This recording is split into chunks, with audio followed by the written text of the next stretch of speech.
Dobrodošli v novem videu in danes moramo govoriti o CPI reportu, ki se bo zgodil jutri ob 2:30 in pa v bistvu o tem, kaj lahko pričakujemo. Zato ker moram reči, da so expectationsi za jutrišnji CPI kar zanimivi in pa v bistvu je prišlo tudi do nekaterih sprememb pri tem, kako se meri CPI. Zdaj, v bistvu za tiste, ki mogoče še ne veste, CPI je samo en report, ki v bistvu meri inflacijo oziroma spremembo v ceni. Okay. Se pravi, koliko so stvari danes draže oziroma cenejše, kakor so bile en mesec nazaj, pa kakor so bile eno leto nazaj. Se pravi, imamo month over month inflacijo, pa year over year inflacijo, ki jo merimo.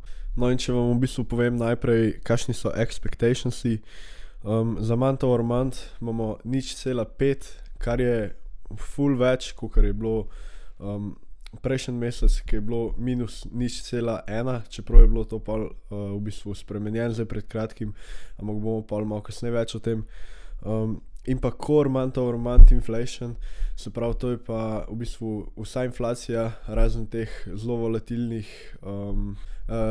volatilnih hrane pa energije, je pa expected na 0,4.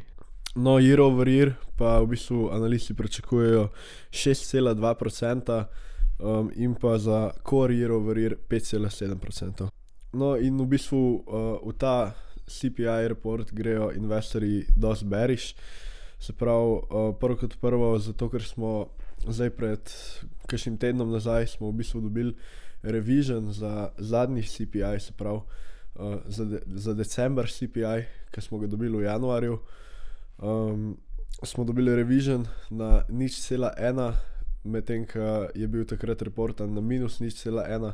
Se pravi, nismo v bistvu na koncu dobili tega deflationa, ker so se vsi toliko veselili. Na koncu je bil to samo disinflation, se pravi ful manjša inflacija, ne pa pač deflacija, se pravi inflacija v minusu. Plus v bistvu zdaj bo prvič uporabljen nek nov način merjenja CPI-ja in v bistvu tako, da se bojo pač zdajšnji podatki primerjali samo proti enemu letu, medtem ko so se pri prejšnjem načinu merjenja v bistvu primerjali proti 2 letom. Tako da in tudi v bistvu housing bo imel malo večji delež pri temu novemu merjenju CPI-ja.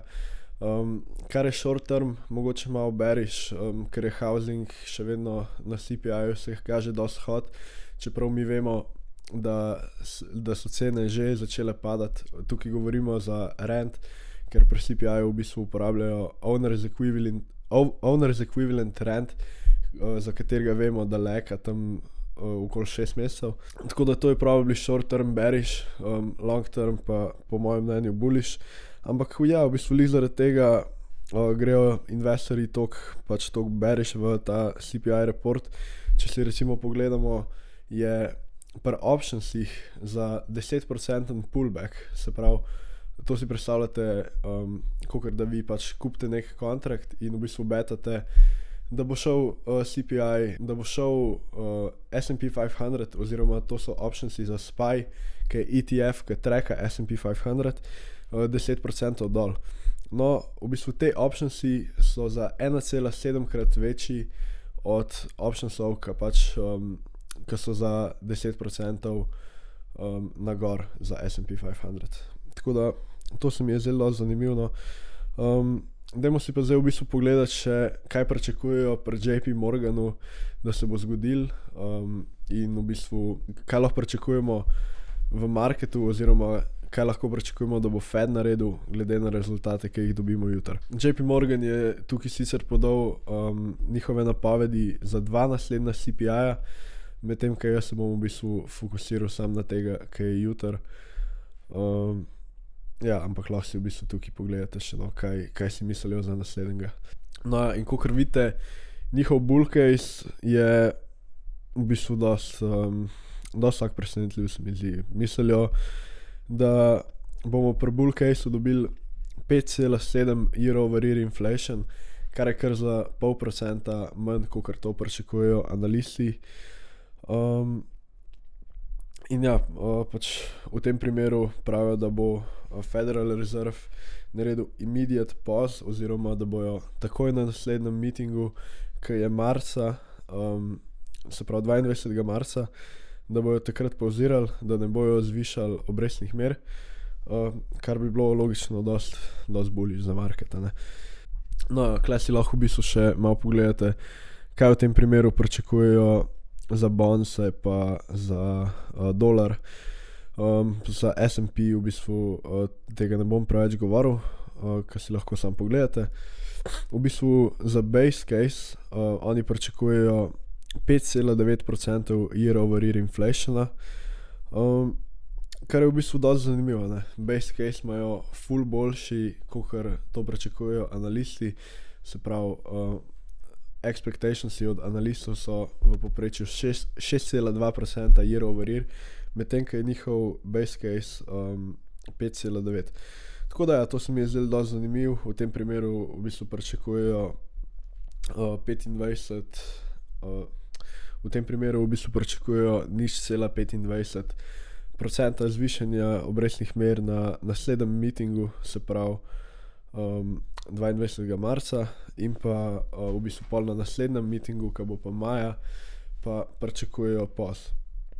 In mislim, da to v bistvu tudi večina marketa pričakuje, da se bo zgodilo nekaj takega. Ampak ja, v bistvu bomo videli, no. Se pravi, če si pa pogledamo zdaj še bear case, pa pričakujejo 6,3% year over year inflacije. Zdaj tudi ta bear case v bistvu se meni ne zdi spet toliko slab, a ne. Se pravi, bear case je samo za 0,1% več, kakor je nek expectation. V bistvu ja, meni se ne zdi toliko bad, dosti bullish expectationsi od JP Morgana. V bistvu ponavadi mi je ful zanimivo gledati te expectationse, ampak v bistvu za te se mi pa zdijo skoraj malo preveč takih hopium expectationsi, da malo preveč optimistični mogoče, no. Upam, da imajo prav, ampak ja, v bistvu to.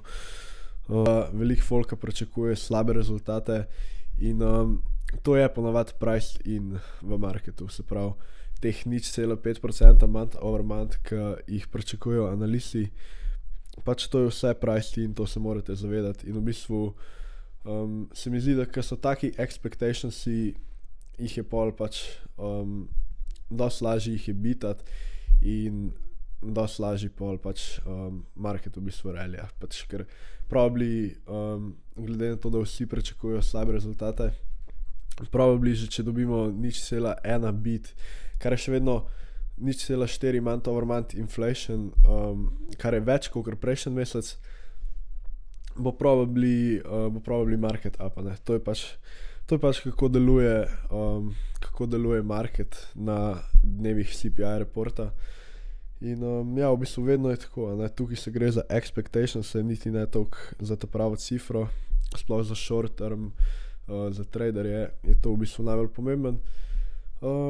In ja, v bistvu tukaj se vam res v bistvu ne splača betati, kam bo šel market, ker je v bistvu nemogoče, da veste, in je to samo gamblanje.